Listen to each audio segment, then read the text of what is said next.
One. Hey everyone, welcome back to my channel, Peel Stewart, Drakim Saga, Six Elementals interviews, and tonight, first of all, good evening, good day, good night, wherever you are. It's evening for myself and my awesome guest. This is a fabulous author, someone who I was just mentioning to him that it's a wonderful feeling when you discover a book. Book is sent to you essentially, and it becomes one of your favorite books of the year. That was the case with West of Apocalypse by the awesome Bill Bloom, and I have the author himself with me tonight for Six Elemental Chats. Welcome, Bill. Thank you so much. I was saying thank you. That means so much to hear. I cannot begin to tell you. And I've been looking forward to this. Well, I can tell you, West of Apocalypse is an absolutely fabulous book. There's so much I want to you about the book itself, but I would like to know a bit, perhaps, about your writing journey and how you came to be an author. Oh gosh. I honestly comic books were the gateway drug. I wanted to write comic books in high school. That was my big thing. And I was totally into X-Men. I was a huge Marvel geek back in the day. And I planned out like series as far as like 200 issues in and with original characters. It was funny because my notes were so vague. I found that many years ago, and I was like, "What the heck did any of this mean?" But it was like I ran the what got me wanting to write books though was that I ran into a comic book author at a comic book shop while I was still in high school, and he told me this horror story about how he and this artist had worked together on a comic book, and he had lost control of the comic book he had created to the artist. I was like, well, that sounds awful. So I was like, well, what if I just do it as a book? I could do that, and then I don't have to worry about that. Of course, the bad thing was I was a terrible reader as far as novels went growing up. And so I had a lot of catching up to do. The early stuff I did was awful, absolutely awful. And I was doing catch up things that really got me going, though, with reading, though. Mary Shelley's Frankenstein and McCaffrey's Dragonflight. Those were my two big books that really got me into it. And I spent a long time catching up with it. And that, man, yeah, that was the thing that really bit me, with wanting to write. I just had all these ideas floating around, and I wanted to get them on the page somehow. So you have all these ideas, you want them on the page. So what's the process? What happens next? Uh, a lot of bad writing. Oh my God, so much bad writing. But I mean, you know how it is. You've got to. If you don't get it wrong, you're never going to figure out how to get it right most of the time. And I struggled so much. Uh, and part of it was I didn't really have a good command of the language yet, but eventually I started to get better about my reading. I was reading more broadly. My wife Sherry gets a lot of credit because there's a local writers conference here in Richmond called James River Writers, and the first conference was in 2003. We moved here about 4 years before that, and she heard about it while she was working at Barnes and Noble. She went, "We need to go to this." She's like, "We need to go." And I was like, all right, fine. And so we went, and yeah, I learned so much. I've been to every conference ever since.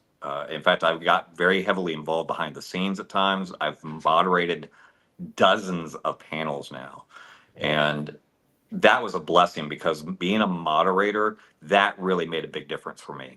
I started reading books I would have normally never picked up. I got into writing YA because of that. I had Maggie Stiefvater, who hit the scene with her werewolf novel Shiver way back. And I had invited her to the conference and even had her on a previous panel at one of their monthly events called The Writing Show, where I'd moderated that. And it just, Sherry dug up one of my old books that I'd written in high school, the first book I ever tried to write, which was dreadful, and she was reading it while she was in a spring cleaning fit that got totally disrupted. And she was like, this is something really cool. You ought to try writing this as a young adult novel. And I did try that. So it's funny, that book kind of took 3 tries to finally get it right, so to speak. The third attempt was the one that came out last year called The Dragon Spy. And that was a superhero novel. and it was combined with John le Carre. Oh, Yeah, it was a weird concept. The funny thing is, I had given up on the superhero idea, even though that was a passion project idea for me in YA. But then I watched this TV show on BBC, The Game, and I was like, I want to do a YA spy novel, but I want it to be serious. I want it to be like John le Carre, man. But I was like, how do you rationalize that with a teenager? And so the only way was to combine it with X-Men. And I was like, that worked. But yeah, I was gonna say, I've read so many different things. Uh, God, so many great stuff. I've gotten to read, like, I've had panels where I moderated about world building, for example. It had like an epic fantasy author. It had two thriller authors, and it had actually one of the writers was actually a comic book writer too, and another one was a romance writer. I was stunned. My favorite book out of the batch in my prep reading was the romance novel. Dang, that lady could write. She was so good. I mean, but it's just I've gotten to be a lot of very much a sponge where I'm soaking in all this stuff, and it's just I love it so much. Moderating is just one of those things that I enjoy a lot, and it's made such a huge difference. Uh-oh. The oh, dog is revolting here. Let me let him in. Hang on. no problem. Wicked buddy. We love furry friends on and family on the show. So that's awesome. What is so fabulous to hear about this bill is the sense of community, obviously, and the support. I love to hear when clearly your spouse is very supportive. Hey, Oh, Sherry, yeah. thanks for coming out to support Bill, and thanks for joining Six Elementals. Wonderful to see you here. Yeah, I love to hear the stories. I'm very blessed too. My wife is also very supportive, as we've talked about, you and I online. She's like my business partner as well. So Oh, I think it makes a huge difference. I think that it can't be understated the impact of having your partner buy into what you're doing. It's just amazing. So congratulations and kudos to that. And thank you, Sherry, for all you do. So, we actually have written manuscripts together. wow. So I can respect the business partner idea. Yeah, we wrote two fantasy novels together. One of them probably should never see the light of day because it did not turn out well. But it was a good experience because we learned how to work together with it. The second one, we still have hope for that one. We're going to go back to that one day, and we're going to get that thing publishable. Wow. Wow. That's Yeah. awesome to hear. And again, reaching back to the community, I presume that Christy's part of the community. Thanks for coming out Yeah. to support Bill. And she says, loves James Rivers writer. Sounds like an awesome conglomerate of people. Sounds really fabulous It's that's been instrumental in your journey. I can honestly say it's one of the reasons Sherry and I have stayed in Richmond. It's Oh, made it home for us. People like Christy, there's so many people. Mike are all people. The people that have made this home for me and Sherry are almost all people we've met through James River Writers, and I can't imagine what my life would have ended up like without them. I've been very blessed to have them, and yeah, I mean, my beta readers are one of them is the executive director. oh, wow. The one of the others, he was the membership coordinator for a little while, and he's my cover artist now. But we're like the two we meet those two and me. We get together like at least once a month. We keep Wow. yeah we keep each other sane or ish. That's absolutely fabulous. You know, community is, we talk about this a lot that writing seems like the solitary endeavor, but then you start doing it and you realize that, hey, it's actually not. Yes, No, you're writing the book, you're the one that's producing it. But then typically there's a lot of people that are involved in making it a thing, making it successful, coming to fruition. So, that is something that I think it's a surprise for a lot of authors when they actually you know, start producing the actual piece of art. So, yeah, I was gonna say it's amazing to me. Yeah, I mean, you do kind of go with that idea, and I think it's easier now to find that community thanks to the internet. yeah. That because I mean, we floundered. I mean, I had no one really to guide me, or when I was in the early stages of my writing, until we encountered James River Writers. You just how you found them was really kind of a mystery. It was like hunting for a unicorn. Is there an author out this way? Yeah, and it's funny how you find your tribe and you gravitate towards like minds, similar interests, similar tastes, etc. But certainly with your book, kudos to everyone who's been part of that, because it is absolutely fabulous. I do want to speak about the book itself. It was furry friends got something to say there. Um, West of Apocalypse was absolutely fabulous, and I think one thing I'm finding, especially with my indie self pub reads, is that because in indie self pub we can break all the writing norms. We can do these mashups that perhaps in traditional publishing they shy away from, harder to define perhaps or categorize or write. But it's this mashup of like West Apocalypse. I'm speaking of, it's like cosmic horror. It's Western. It's fantasy. It's sci-fi. It's just got everything, and it just works brilliantly. And I guess one of my first questions about it is, it's just, and again, it's for you as the author to define it. Again, I'm putting my tags on it as I see it, post-apocalyptic, etc. But what was the vision in crafting something that perhaps didn't fit neatly into a particular genre? First and foremost, desperation. It was 2017 when I sat down to write that, and I had a very different game plan when I sat down to write it.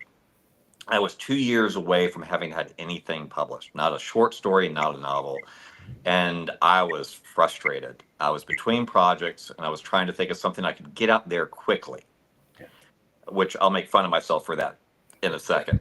The idea was I could punch.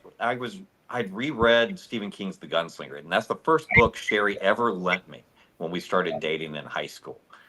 And it was the most wild thing I'd ever seen. The idea of mashing up the Wild West with dark fantasy. No clue until I read that book, and it was an incredible journey.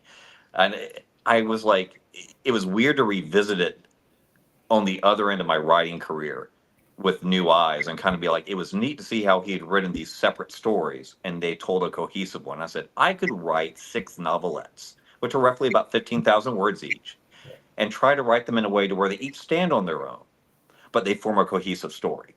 That was the game plan going in. And so I was like, I'm going to use that as my jumping point, my inspiration. I'm going to work with the Gunslinger and kind of see I'll start it in a similar place and see where it goes. I did a loose map, very loose. And then I sat down to write it, and it did not take long for things to change. But yeah, I also quickly realized I was a bit of an idiot with my math. 15,000 times 6 is 90,000. That's a freaking novel. It's like, past Bill, you have failed me. That's a novel. Well, I'm glad it was as long as it was. I found myself wanting more when I finished. It was stupendous. I think I want to pull on the thread of the Western vibe in particular, because that theme was very strong in the book, and a story of some of the best Western stories I've ever read are stories that involve revenge, right? Some of the best Western movies I've ever watched are, revenge. So that theme is, of course, very strong in the novel. So, what is it, what is it that compels you to write a character like Aileen, the main character, who is absolutely hell-bent on revenge? It consumes her. I finished that book in 2018, and I've written several manuscripts since then. I can still say with total honesty, she's my absolute favorite character to have written. It was just, there was something cathartic about writing rage. Especially at that point in time, there was a lot of rage to pour into that book. It was the first year of the first Trump presidency. So yeah, I had a lot of reasons I was ticked off. And that was part of why most of the cast are women, because women's rights were getting trampled on. And so that was a real motivator. But that's also why the big bad, when you finally find them, is an old white guy. I was like, it couldn't be anything else. I mean, But Well, yeah, I mean, it did help me kind of work through a lot of the rage I was dealing with, and but it was like also just fun to. Most of the characters I've written over the years, I've written characters with a sense of humor. Aileen's very short on that. yeah, yeah, yeah. um, she also had the misfortune of coming after another manuscript that is not published yet, but I do plan to publish, which was intentionally one of the most lighthearted stories I'd ever written. I was intentionally going in for the humor. I had never done that for an entire novel. And oh God, I was so exhausted by the time I finished that book that the pendulum went boom. And that was part of why West of Apocalypse goes so dark, because I needed to get that out of me. And Aileen benefited from that in her character. And it was, like I said, yeah, just she was cathartic for me. I loved writing her, which is weird. You wouldn't think a character angry like that would be a fun place to exist. But the fact that she has that rage and she's unapologetic about it, that's what was freeing about it. Yeah, and that I what very much came out in the writing was that she was someone who, while of course very single-minded in a way, perhaps obsessive, and of course she had a lot of trauma that she Yeah. was coping with. It was interesting to see when she formed attachments, friendships and romantic attachments, how it was so reluctant and Yeah. so wary about because of the nature of what she was doing, not wanting of course anyone that came in contact with her to suffer. She's on this essentially suicide mission in a way, and Yeah. wanting the people she came close to pay the price. It was very interesting to see her vulnerable.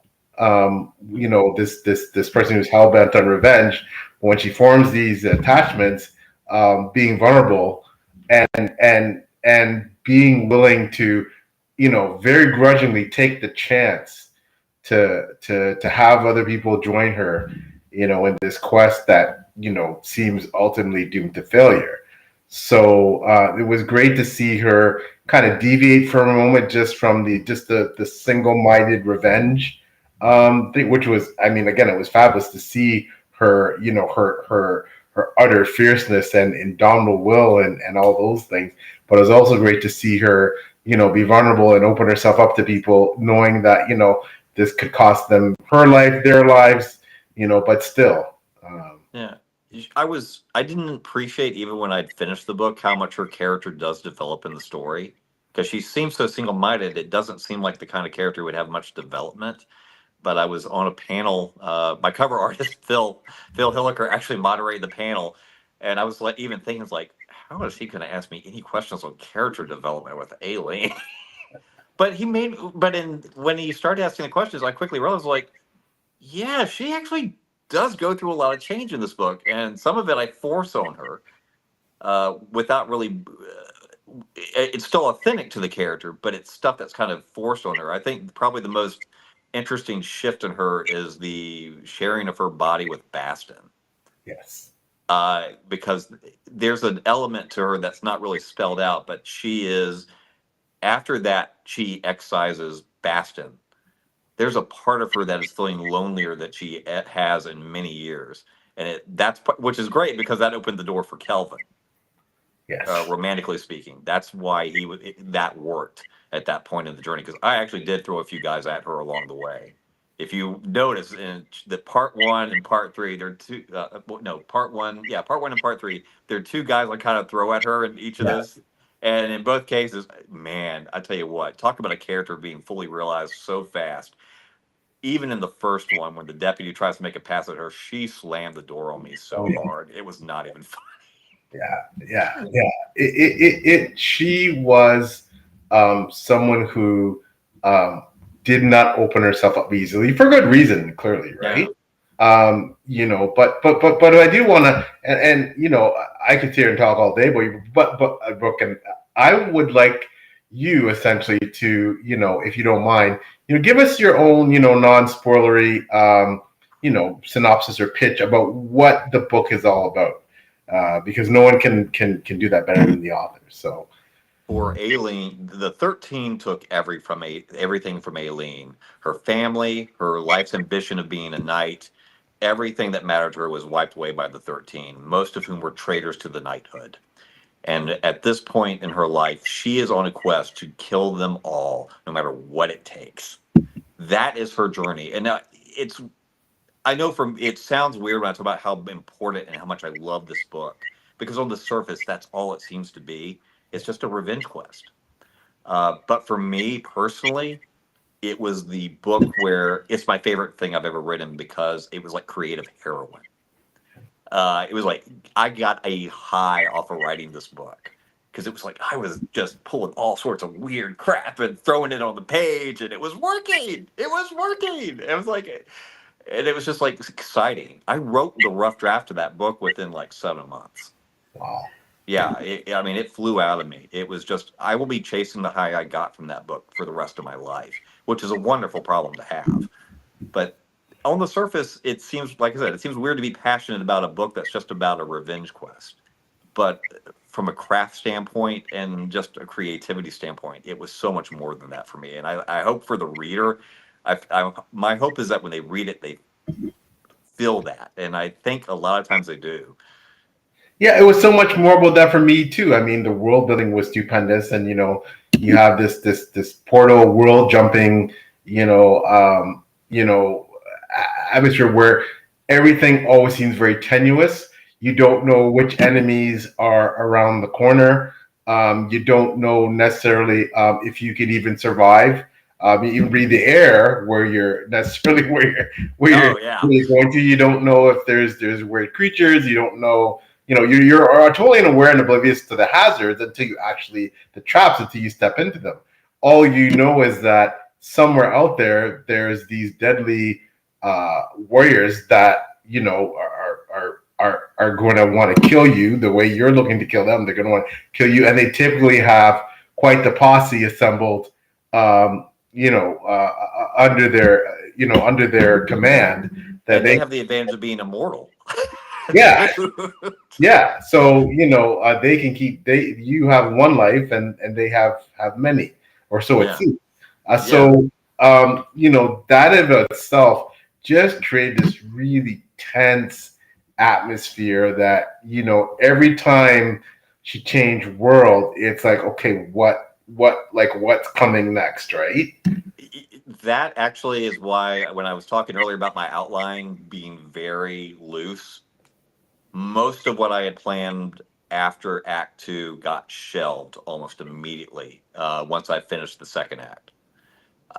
The fate changed everything in that book because I realized that between the fate and the fire hoppers in the second act of the book, I had taken things on such a weird twist in the setting that I was like, everything I had planned originally was going to be your standard epic fantasy fare. And I was like, anyone who's followed me that far is going to be disappointed. And so I had to switch gears, and I was like, the goal became, how much can I twist the setting and still maintain that Wild West motif?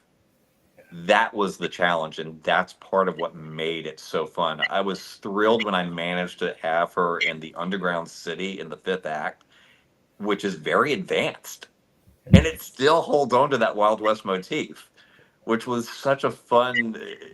I mean, it was just so fun to get to do that. That's part of why I got such a high from writing it. It was just because I was constantly adding a new challenge to it as I went through it. It was great.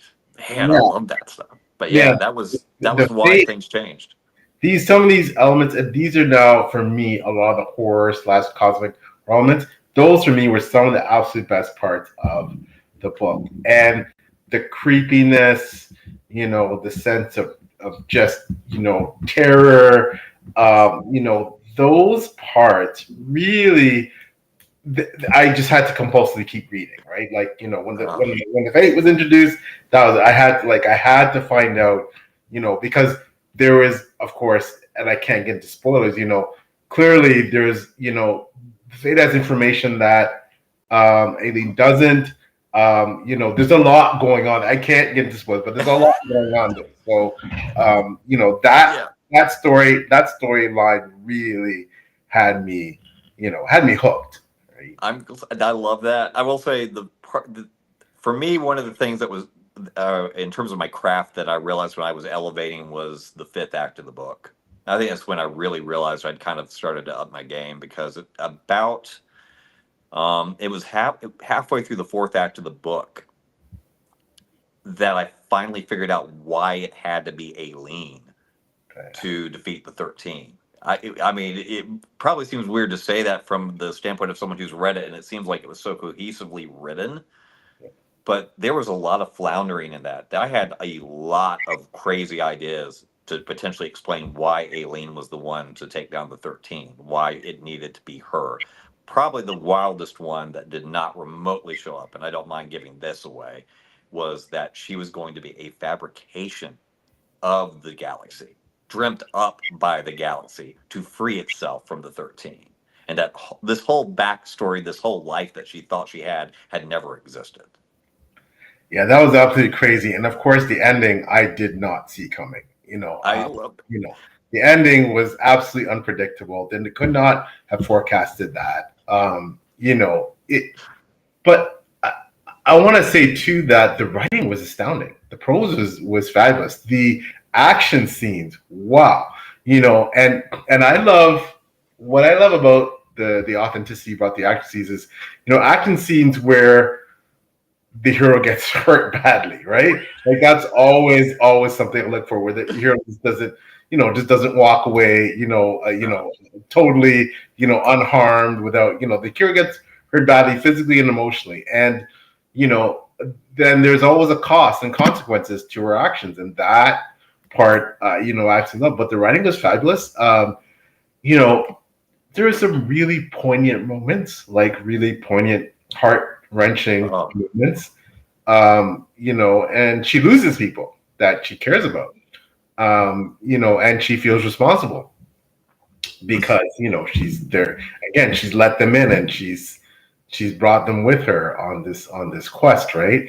But I think the other thing too, which I definitely want to talk about, is the world building. So the Knights of the Way, everything you've done, it was absolutely it was astounding with in such and with the book wasn't that long, right? But you did a tremendous job with the world building and creating these multiple strange worlds with like noxious gases and like demon, like just you name it, right? Like it just it oh was my just gosh. wild, right? It Um, was fun. Yeah, I was gonna say just trying to figure out some of the settings and try to vary them up. That was probably a little bit of Star Wars influence because that's half the fun of the Star Wars universe. It's like you never know what the world's gonna be like that they're gonna land on next, and it was fun in the prequel trilogy especially because you could tell at that point Lucas was like, I've got the tech, I can do some crazy crap now. yeah, it was absolutely awesome. What Now I can pick up the themes that I saw. This wasn't for me. This wasn't. This was something that and not taking the revenge out of it. There were a lot of deep themes in there for me. So, but what were some of the themes you wanted translated through your work? Oh gosh, I really didn't set out so much with the themes when I write. In fact, I don't often do that. I will say I'm kind of getting to where I'm getting a little more conscious of it as I write. With that though, I think a lot of what went into that, a lot of the stuff I've written early on in my life, writing wise, has a tendency to either hit on found family, apparently, which I didn't know until some friends pointed that out. But it's also a lot of channeling grief. Yeah, yeah, Um, eh, and it can take on many forms. It doesn't necessarily have grief.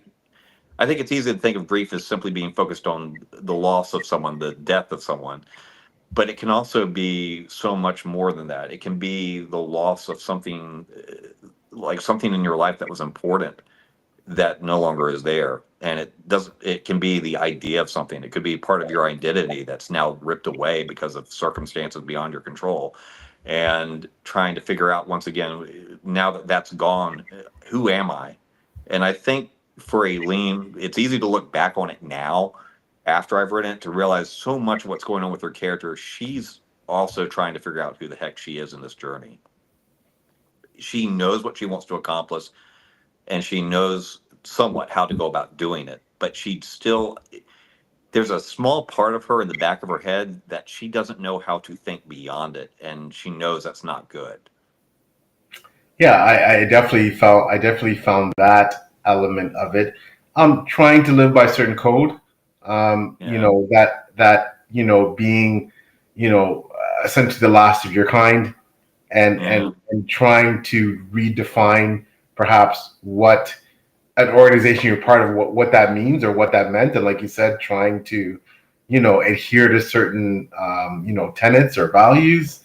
That what does it matter when you're the only one, right? But it still matters, right? Because that's how you're indoctrinated. I think that very much was a theme that I found in reading the book. She also kind of romanticizes where she came from, and because of the loss. Because there's like you get a little bit of a flashback in the fourth act of the book where she's interacting with her parents, and you get to see how she was the last day before she lost them. Yeah, And there's this moment in the conversation where you kind of realize, these nights don't sound all that great. They're I very much paint the knights as being very superpower yeah, ish, very US in that sense, yeah, and not in a good way. There's that undertone of it, but you realize it doesn't seem like it. It's easy to miss it because of how much in the rest of the story she seems to value everything about the Knights of the Way. And really, it's just she was as close to royalty as you could get in the knighthood because her mom was one of the youngest people to ever be get into the mage generals, and then you had her dad, who was this renowned explorer in the knighthood. So it's like everyone knew she was going to be a big deal. And less than 2 years into being a knight, it was all ripped away from her. yeah. Yeah, that definitely struck me and stuck with me. The theme of, when there's violence and when there's carnage, there's always collateral damage, and people sometimes, I mean, we tend to really become, in a way, desensitized to violence and watching violence and consuming violence. You can watch John Wick kill 100 people a film, and they're just, these essentially these red shirt, like villainous guys that, but you don't say everyone had good or bad. They had mother, brother, sister, father, husband, wife. We tend to just, it just about. But one thing I liked about what you made sure to emphasize was that, the civilians, the casualties, the collateral damage, they matter too, right? I Um, like, yeah, one of the little touches in the first act of the book, after Aileen has just ripped apart most of the people in the town because the mob comes after her, she goes to get her shirt. yeah, yeah, And she lets the woman who made the shirt live yeah. because she knows she has a kid and she doesn't want the child to be orphaned. Yeah, and that was incredible. And I think, again, I think, we do get, in a way, inoculated from buzz because of how much we consume, whether it's video games or film or television.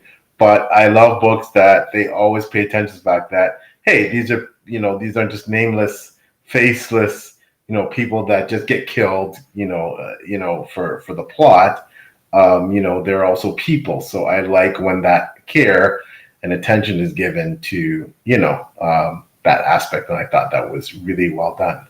So Thank you. yeah, that's really well done. One other theme I really want to discuss is, and we're going back now to they're circling back to the revenge thing, is that, is it worth it? Like that's also, and I think, when you watch revenge films, especially revenge movies, Die Hard, John Wick, you name it, right? You get this sense of, the cost of this. if the hero had done something differently and decided to lay down their guns or their swords or whatever they're Right. using, and just said, okay, you know what, it's just not worth it. What would their life, what path could their life have taken? What could they have achieved? And so I think for me, reading the book, it's like, okay, this is always someone who is intelligent, who is talented, who does have skills, who does have, what kind of life could she have had if she abandoned her quest, even at a certain juncture, when she killed a certain amount. But clearly, she would have never felt uh, complete had she not done everything she could, fulfill the mission or die trying. She would have never been able to rest, Yeah. knowing that, and there is that aspect of, okay, you're doing a greater good, you're eliminating any evil, you're it's not just about you avenging, your loved ones, you're eliminating an evil, so that aspect was very intriguing for me as well. That you always wonder with these revenge quest heroes, is there a point where they think, oh, maybe I'll lay down the guns and just go live on the farm and have kids and you know It's hard to imagine a post West of Apocalypse alien. It really is, because yeah, that becomes so much of her identity. And I guess for the reader especially, it's all you really get to see of her. There's the glimmer of the flashback where you get to see her, with her parents, obviously, that I mentioned earlier. But for the most part, you really only get to see uh, how she is as this person who is just filled with rage and pain and just is desperate to lash out. And so, yeah, I don't. It's hard for me to imagine a post Western Apocalypse alien, and certainly, yeah, there's no way that character could ever have walked away from her quest. yeah. No way. It's just not in her. She like her writer, she is very stubborn. But I mean, that made for an incredible, like a thrill ride. That made for edge of your seat action, and just it just really grabbed you and just refused to let you go. And definitely, of course, yep, Dark Tower vibes. Oh yeah. It just. But I think some of the other features of world building, like crystal sword down to the wielder's soul, all these things just really added to the richness of what you did with this book. And like I said, I just absolutely loved it, absolutely enjoyed it. And one thing I will comment is I love books that are cinematic, right? Oh, thank you. Feel they're written the cinematic style. And you, sir, do have a degree in broadcast journalism, Oh yeah. and you worked as a news producer. Can you tell us a bit about that part Oh of it and God. how that related to your writing? Hey, honestly, it's the most it really helped it with in terms of my writing was that it got me to Richmond. I'm originally from South Carolina. Uh, And I know I don't have a very strong, pronounced Southern accent, but yeah, I'm originally from Columbia, South Carolina. And that's where Sherry and I met. That's where we went to school. Graduated from the University of South Carolina. And even in high school, I was already working in TV news. I was in production behind the scenes throughout my high school and college career. And but even during that time, I was also trying to write fantasy novels. And so I guess in some ways I had to learn how not to write like a broadcaster when it came to writing my books. When I got out of college, I was working as a TV news producer, and I did that for about 5 years. Sherry and I moved down to Columbus, Georgia, for about two and a half of those years, and then the other half were up here in Richmond. And it was during that time that I became disenamored with TV news. I always will remember having a debate with one of my. There was another guy in one of the TV stations I worked in who also was in college. We were in the same school, and we were arguing one night about whether or not TV news was journalism or entertainment. I was arguing that it was journalism. He was arguing it was entertainment. It was a very bitter pill to swallow 5 years later and have to admit he was right. Huh. That hurt. And that actually ended up leading to me working as a 911 dispatcher. I really wanted to be doing a job where I felt like I was helping people. And so that's how I ended up in that job, because I had thought I was doing that in TV news, and not so much. And I will admit, there's certainly days, even as a 911 dispatcher, that it doesn't feel like I'm doing that. But I do more so, though. I do feel like more. There are more days where I do feel like I am, and that actually helped me writing wise more than the TV news production. Oddly enough, being in 911, and a lot of that had to do with learning how people behave, because you catch people in their rawest moments in our job, good and bad. I mean, people don't call for good reasons. Yes, no, I concur. I'm in law enforcement as well, and I can say that I like to think, and I see it with you.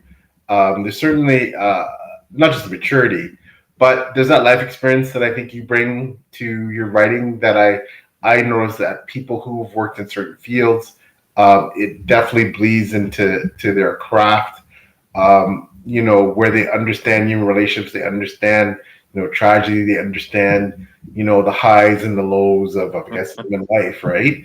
As you say, Yeah. you see people at their best and at their worst.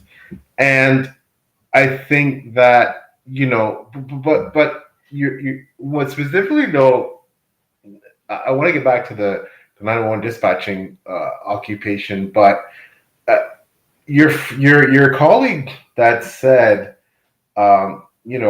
journalism is entertainment as opposed. Oh. So when you conceded that, after now you've been an author for a while, how do you, let's compare that to what you think about writing. Is writing just entertainment or is it something else? I think it's a bit of I think it's a bit of both. One of the things I've come to appreciate, one of the I when I heard someone say the fact that everything we do is political, even choosing not to be political in the way you write is a political choice. So there's no way to not be political in your writing. But I also think it goes deeper than that. I don't think you can write an entire novel without pouring your heart and soul into it and not have some of what you believe politically bleed onto that page. There's no way, even if it's riddled with just a lot of misogyny and without meaning it to be there, it'll show up there. And I can say that with certainty because one of the books I've released, released serialized a story called The Cold Shoulder, that I released that about 5 years ago, Like, and I collected it together recently in a novel format. When I went to release it in that serialized form, I actually had written that back around 2008 ish, maybe. okay. Oh, wow. All the misogyny in that book was shocking to present day Bill. And it was not intentional.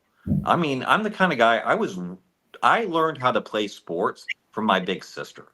Yeah. And I thought growing up I had a very healthy respect for women. And to a degree I did. But as I've gotten older, I have realized that it was also packed in with a lot of latent misogyny that was picked up from what I was seeing and hearing from people around me. And seeing it in the page like that, realizing how much I had changed, I did go back and changed a lot before I put it out. Anything I could get away with improving in there, and I was falling into a lot of the typical epic fantasy traps Yeah. with women. Women were snippish with each other. They were always very, biting to men and the crap. And I was like, oh God, there was so much in there that was just, and it was fun to be able to go in and clean that up. And I actually have gotten, it's weird because I've got a story coming out in September, which is kind of weird. It's called Secrets Hidden in the Light. It's going to be this through a company called Audio Mazes. And it's essentially audiobook format, audio drama, really. Okay. And it's going to be where the reader can decide where they want the story to go. Oh, okay. Yeah. Yeah. Yeah. So it's like I wrote that, and it's the main character is bisexual. And you get to decide if she's going to go on a journey with this vampire investigating this murder. If she's going to go with the vampire, this guy who owns a nightclub in 24th century Richmond, or if she's going to go with her former coworker who is a homicide detective. And the two of them, she and these two ladies were very on the cusp of having a relationship when the main character got outed for being a mystical being, and the law enforcement agency drummed her out because it messed up an investigation because she was using her powers to find evidence that she couldn't back in court. Yeah, Wow. so it's like I mean, it's kind of weird to realize how much I have shifted in this kind of stuff I write now, to where it's like it was very much my identity driving what I was writing, and now because I've become this sponge, reading and interacting with a wider scope, all the friends I have in my life and all the writers I've gotten to meet and the editors and agents I've gotten to learn from over the years, and being able to take that with a lot of the things I've gotten to read because of all those encounters, it's heavily changed who I am as a writer. And I'm so grateful for that, because I think it's made me better at my craft, but also I feel like in terms of writing something that matters, I feel like I do that more now than I used to. And I'm a little bit more intentional about it because I realize how easy it is to screw it up now. I even look back at my debut novel, Gideon's Hunt. Uh, I unintentionally created a very men versus women dynamic in it because of the world building. I had the brilliant idea to create, it was a vampire hunter story. And the idea was I wanted Gideon to be this teenager who's a third generation vampire hunter. And I wanted to give the vampires something different. So I didn't want to use wolf pack structure as a design. I said, I want to find some other kind of pack structure. I found hyenas. Oh my God, that practically wrote the first book. It was fascinating. Wow. The hyena world is more of a matriarchy. And the male hyenas typically are very nomadic. It's rare for them to get adopted into a pack. And so that built the dynamics. And I didn't realize, though, in doing that, while it did make for a fascinating story and made for an interesting spin on the vampires, because it was not something you'd typically seen with them, it made it to where the vampires were predominantly women and the good guys were predominantly guys. And I was like, oh, that was one of the things in hindsight where it's like, yeah, that's, I mean, oh, I have conflicted feelings about that now, but it's weird. It's like, I love that book still, but I also realize it's got its warts. Well, that's okay. You know, I think we have to embrace and accept the flaws in our work, especially as we develop as writers. I don't necessarily think that's a bad thing. I think that, Yeah. because how are you learning and growing if you're not looking back and saying, ooh, okay, and be able to have a measuring stick as to where you've been and where you've come from. I do think, I know for me, I write intentionally political, essentially, right? Like I write themes. I write to, I'm someone who writes specifically about racism, misogyny, religious intolerance, homophobia, things like that, right? Elitism. So I write specifically about that stuff. But I also know that hopefully my books aren't just a walking, political statement. I'd like to think there's more to it than that, but I don't think there's anything wrong with unintentional or intentional having things bleed out into your work, because you know I think we fooling ourselves and hiding from the truth if we didn't acknowledge that that's part of who we are. Like I always say that about romance, like romance, sex, relationships, that's just part of life, and I love seeing that in books because that's a huge part of us as humans. I like seeing conflict because that's part of us as humans. I'm not a drama, I don't look for drama, but drama is what drives, narratives. But what I'm saying is that, I those are elements for your realism. So I feel like if politics and political views aren't part of books, like, I mean, unless you're describing some utopia where that doesn't exist, I just feel like that's just something that would normally be there in a book. So And those things I look for, those things that draw me to books, right? So, but I don't think there's anything wrong with um, uh, us growing, developing as writers, and maybe our first books not being, Oh yeah. what we would have necessarily wished, because it's very subjective about how a writer develops, and I think a lot of it for us comes down to how you feel about your own writing, because there'll always be someone who likes or hates your books. That's just the way it is, right? So, but so much more of it is about your own perception of how you've developed, and because you're the ultimate judge of whether you're getting better or not, right? Yeah. So and I think that's something you don't get comfortable with until you have some books under your belt, because you're always looking for outside feedback, beta readers, editors, reviewers, and those things are always valuable and important. But what I'm saying is that I think you get to a part of your writing journey where you realize that it's all about how you feel about your writing, because there's books that you may think, that's not my favorite, but people love it, right? You're like, that's not even really my favorite. I don't think it's that good, but and there was another book you absolutely adore. It's like it may not sell that well, Yeah. but so I think a lot of, for us as authors, it's about having a sense of peace and satisfaction with your own writing. Yeah. Not that you're going to get complacent, but just knowing that you're on the path that you want to take. At least that's how I feel about it. So Yeah, I was gonna say for me, it's like I'm at a point writing wise where yeah, I'm getting to write stuff that I want to write, and I'm comfortable enough to work with my craft that I have faith in my ability to write it in a way that people will enjoy. I'm doing what I jokingly call a spiritual sequel to West of Apocalypse next year.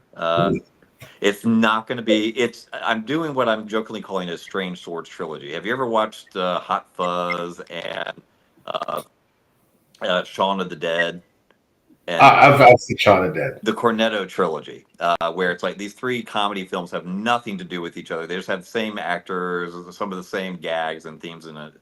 I'm kind of doing that same kind of thing because I loved writing West of Apocalypse, but there's no way to do a sequel to that book, not without screwing it up.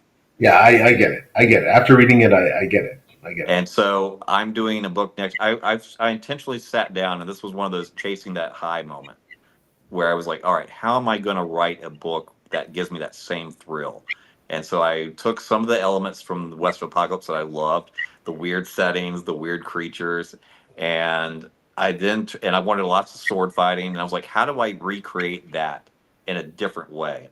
And the idea I settled on was I decided I'm going to write a story about a husband and wife sword fighting duo who go to hell in a quest for revenge to kill a demon.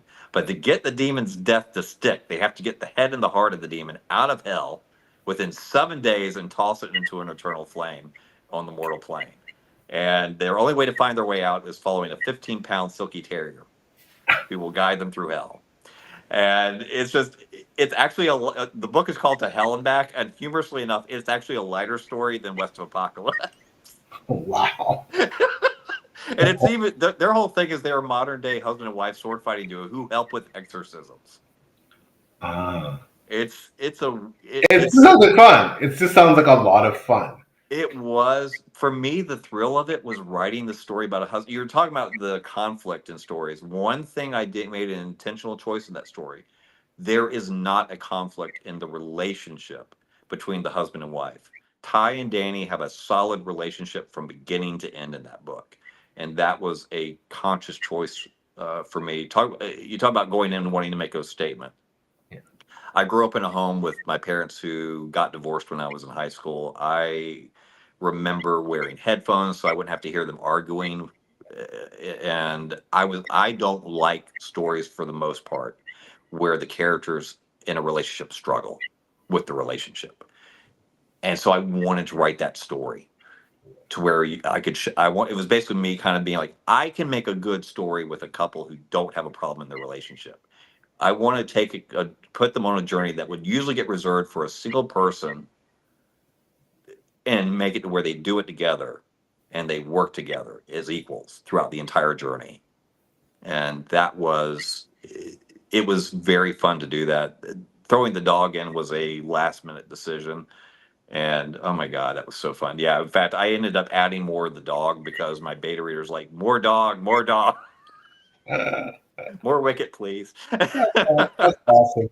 And I think we need that too. We need, I told you, for me, I write about some pretty heavy themes. We also need positivity and positive themes and humor. Those are all also parts of life. Humor, a huge part Yes. of what makes being a human being awesome. Positive examples, positive role models. I just think that to make a book well-rounded and for an author to be well-rounded, yeah, they hopefully will be able to write about all those things in to varying degrees, depending on the student, the story. But yeah, but that sounds awesome. I just think that and you have way greater range than I as a writer. I don't know, I'm pretty pedantic. I plan to write fantasy. I think that's all I really could write.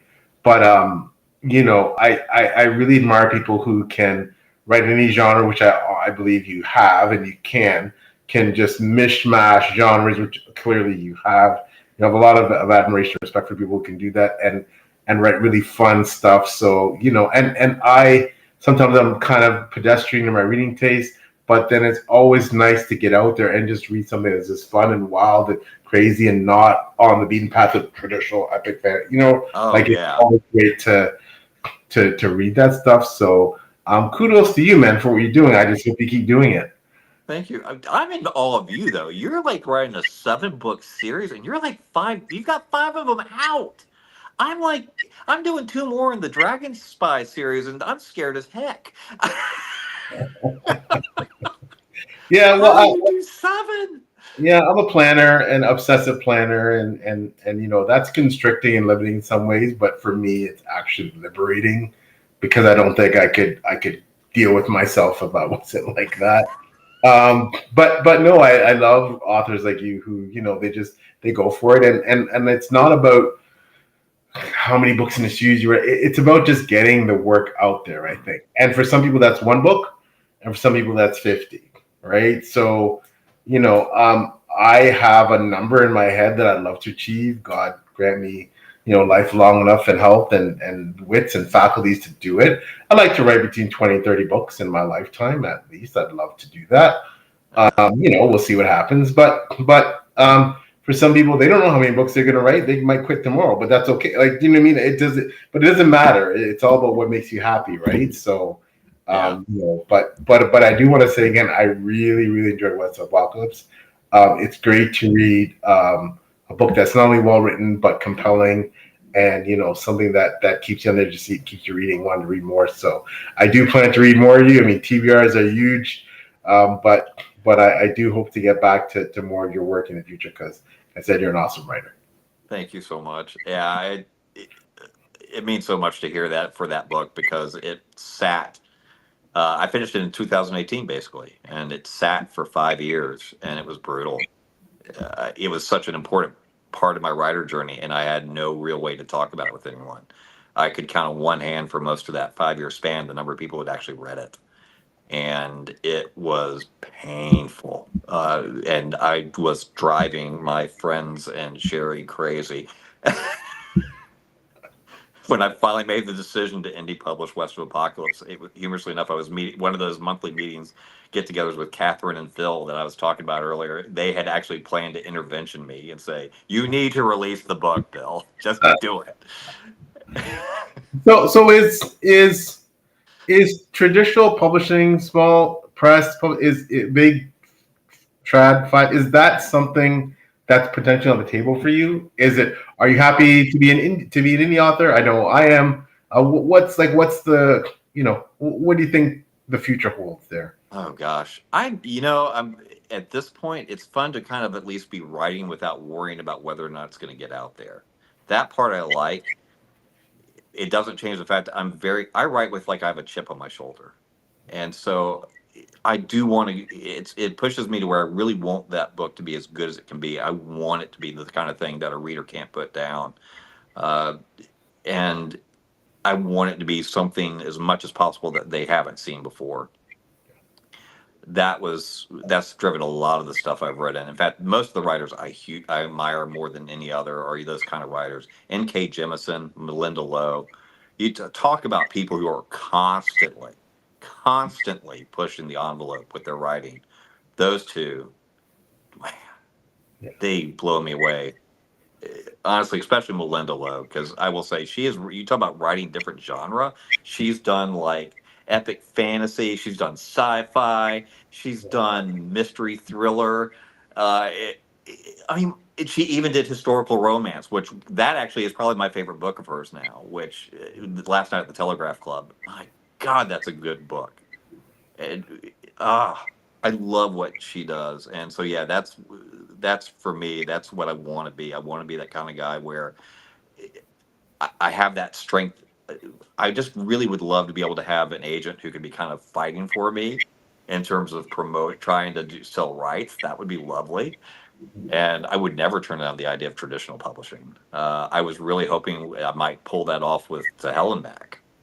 I delayed releasing that book a year because I thought I had a shot at it with an agent that I had pitched at one point, and that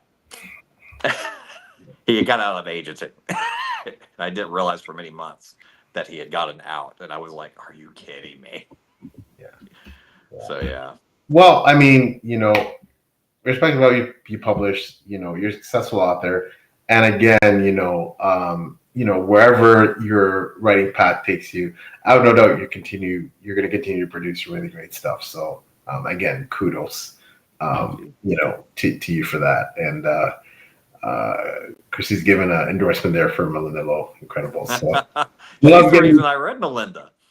Oh wow, awesome, awesome. Love getting these recs. Just grows my TBR to proportions that I know I'll never get to all of them, but it's still nice to have those recs. So thanks, Christy, for that rec. So Christy got her at one of our conferences here, and I got to moderate the panel with her. And so I've met Melinda. That was a thrill. Uh, oh, so yeah, good. And and she was her fantasy novel Huntress was a little bit of an influence on West of Apocalypse because one of the Sherry and I had written a book ourselves together. The idea being we treated women being in part of the night is not unusual at all. It just was there. Melinda did that with Huntress, and it was I loved getting to see another author doing that where it's like I feel like that's such a powerful statement to not have it be like to kind of bypass the idea of the stereotypical storyline of she can't do that because she's a woman and just to simply let the women be there doing their thing. uh Melinda does that with Huntress so well. It's beautiful. yeah. Again, we need those kind of, and I said it before. We need books that normalizes all the things that all the marginalizations in society make it creating. I'm not saying necessarily utopia, but a world where some of these social norms have readjusted to that everybody is embraced and accepted, and we also need books that point out the fact that we don't necessarily treat each other well, and we have all these injustices and all these prejudice and bigotry and all these things that are problematic. We need both kinds of. We need the hopeful ones that this is what we could achieve and this is what we have achieved, and we need the ones that keep reminding us, I think, that hey, we're not there yet, and we need to, this is Keep at problematic. it. I think we need both. So, Yes. you know, man, this has been so awesome to talk to you. I keep you here for hours, but I'm going to respect your time. I appreciate it. I'm That so glad probably to be here. Poochie probably wants to pee and all that, right? So, but before as we're winding down, though, I would if you wouldn't mind, please let everybody know how to get your books. Can they email you for author signed copies, or can reviewers get advanced reader copies? Like, what's your presence, your footprint in social media? Like, where can we find you there and things like that? BillBlume.net is a good starting place for me to find my books. I will say this past year, I've gotten big into the audiobook realm. In fact, for those of you who want to check out West of Apocalypse, I would happily endorse the audiobook version. Amber McCulloch, she did an amazing job adapting that book to audiobook. One of the best experiences creatively of my life. She loved the book, and I think of her as my co-parent to Aileen at this point. So yeah, definitely you can get that on Audible or Apple Books. I am most active in my social media on Threads, Instagram, and Blue Sky. I am going to actually be putting out to Hell and Back for ARC readers, probably starting in September.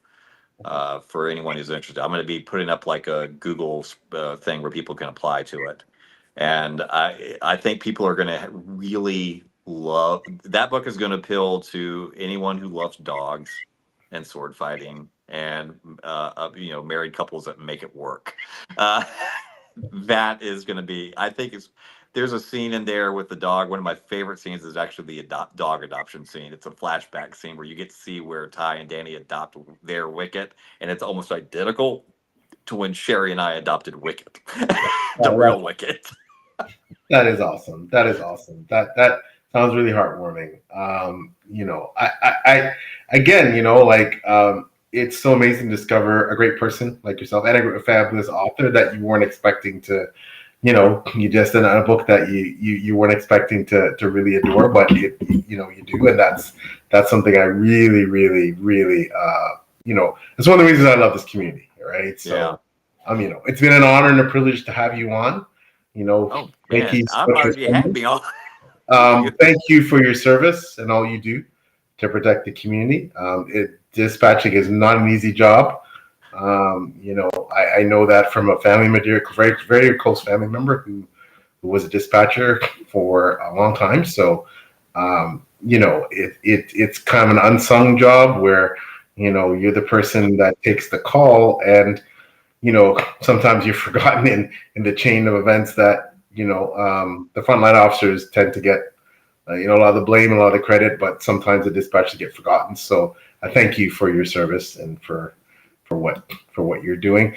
Thank you so much to Christy and Sherry for joining and supporting the Awesome Mill chat, and thanks for your wonderful comments and interaction. And thank you to everyone who's going to watch this the replay. You're what makes this type of long form content amazing, and why I love it. And a lot of people say, long form content. No, I love this stuff. I get to chat, for hours at a time with awesome people like Bill. So that's a good thing. Quickly for me, the same shameless self-promotion stuff. Peel Straight, this is the channel, Peel Straight, Dragon Kingdom Saga. 5 books out in the Dragon Kingdom Saga sub-book series.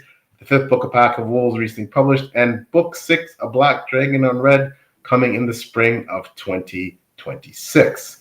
Also currently out the fantasy horror short story Forest Dark in Shapers of World Anthology 5. Check out some awesome authors in that anthology, and my story of Forest Dark, set in the Dragon Kingdom Saga world, but centuries prior to the main series. I think you'll, if you like the scarier stuff, I think you'll enjoy that. For the reviews, I am assistant editor at Before Go Blog. Shout out to my fearless leader, the wonderful Beth Talbot, and the whole Before Go Blog crew. And of course, again, on YouTube, 6 Elementals, where I get to just chat with awesome people such as Bill, and with my wonderful colleague, Maybe Between the Pages, the Page Chewing series, where another interview series where we get to speak to some awesome folks. So that's where you can find me. And on all the socials, Instagram, Facebook, Twitter, X, etc. It's all at PL Stewart Writes. So thanks so much for joining us. Thank you so much, Sherry, for saying that. That's very kind of you. I do wish you all the best, continued success in your writing. Bill, can't wait to read more from you. And again, thanks everybody for tuning in, and we will see you next time. Have a good night, everybody.